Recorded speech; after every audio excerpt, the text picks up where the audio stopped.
Once you get a reputation, you're stuck with it. So, what moves you to write?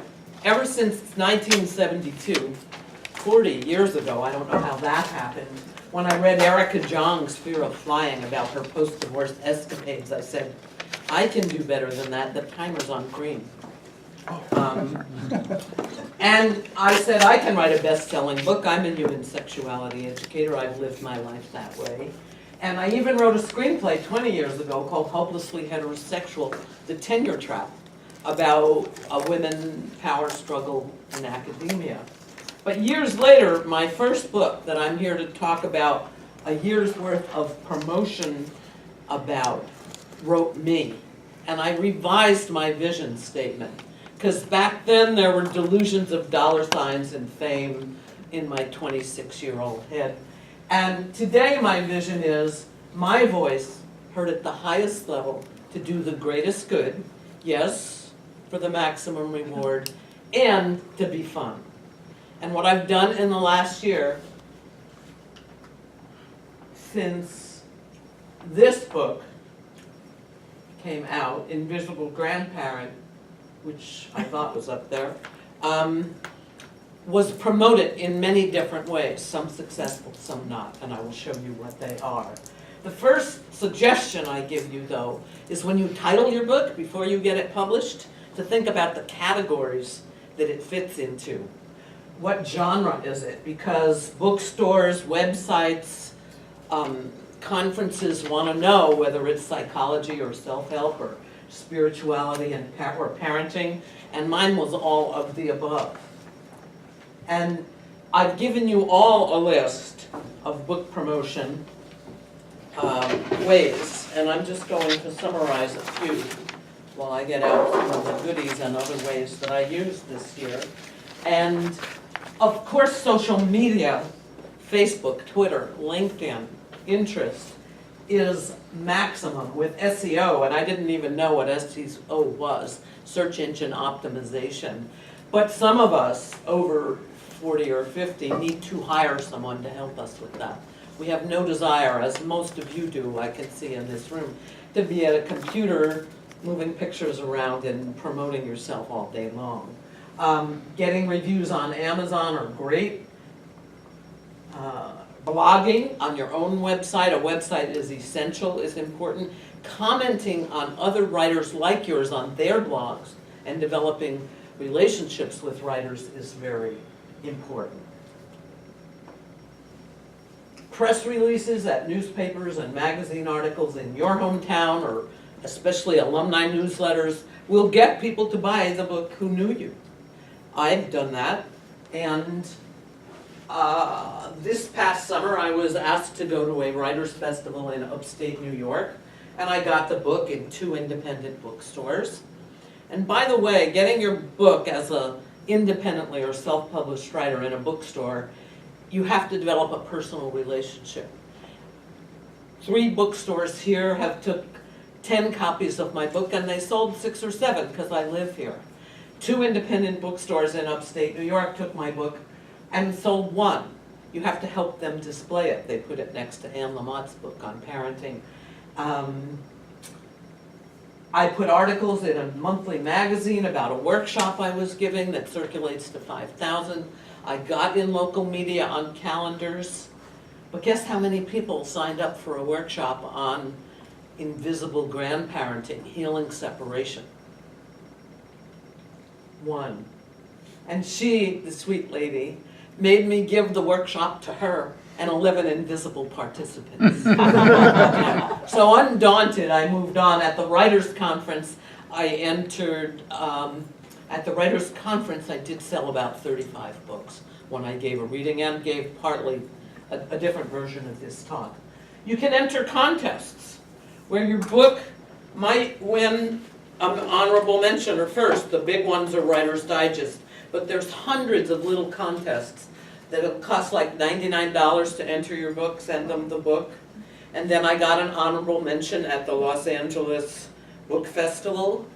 And for that honorable mention, and there were only about 8 or 6 of them, not first, second, or third, I got to go to a dinner in Los Angeles or a buffet for $99 a person.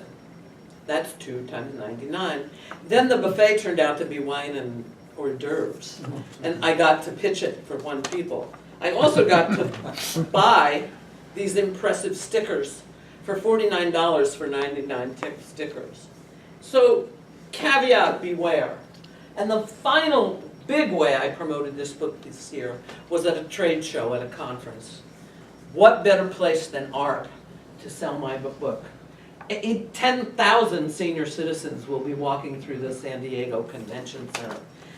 78 million baby boomers are of baby boom age. Those visions of dollar signs were still dancing in my head. And now, because of technology, I have to show you a slideshow that is a little different. I just have to get out of this, that I couldn't upload on going to it. So entering, why am I not up on that? Get the car up there. No, that's not what I want. I want That is a nice view. lovely. Didn't I just have that? Why can't we see that? Oh We'd have to drag it dear. to a second screen. I may, in the interest of time, have to turn this around.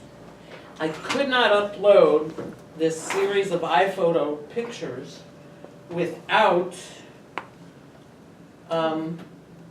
putting it in the slide. So can I turn that off? And then I'll just do this? You got a black key on your screen.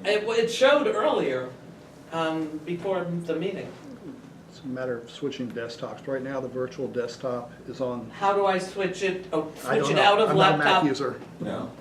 You Go could to just drag it settings. to another screen if you Could just you, push it to the, like click on it, push to the side. Display settings. well, I'm willing to go with this since it's a small room, Okay. or stop it's the too timer. I'm sorry. That keyboard's But not before active. the meeting, it worked. Oh, You just- There, There you go. Yeah. No. yay. oh, for keyboard, right. Okay, but now can I remove it with this? Okay, so 3 of us decided to present at ART. Back in June, it's not moving this way. Can I do it with this? Back in June, no? It showed before. Ah, there we go. Back in June, we were accepted to present on the stage where we got in a small program rather than a big, thick program for the whole thing. And little did we know at the time the energy and the money that it would cost to present at ART, because unless you have a corporate sponsor or are willing to pay $80 an hour for union people to set up a booth that you rent for $1,200, and we got the privilege of speaking for $800 on this stage, you schlep your stuff 2 blocks long into the Health and Wellness Center yourself through an elevator. For the mere $1,200, that's what you get, plus a little sign for our sponsor that we finally got, which was my publisher. If you want a table to put your books on, $140, 2 tables. We needed one at the last minute to put on nuts and candy. Candy for the women, nuts for the men, which we were told would draw people, and they really did. Another $140. A chair to sit on, $85. By the end of the conference, when our big, beautiful signs from Costco, which only cost $74 each, was displayed, that is what it looked like. And on opening day, they do a countdown. And these hundreds of seniors, many of whom were grandparents, get to walk in. And we were lucky because we were near where they were giving free food. And where the silver sneakers ladies were dancing. And if you just danced with them for a few minutes, you got a free t-shirt. If you danced longer, you got one of those balls that you saw.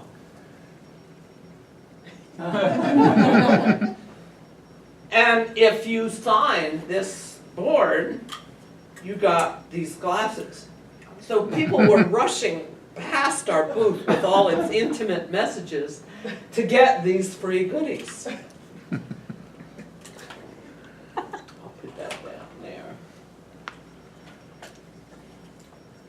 So, or eating some of the food.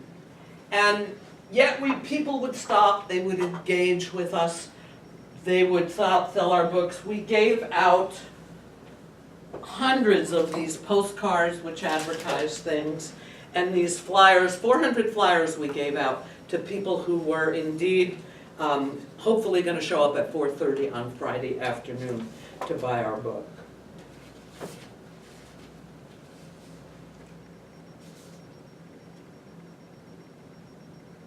And some people really came past our booth to the Toyota booth because they were going to give a free Camry.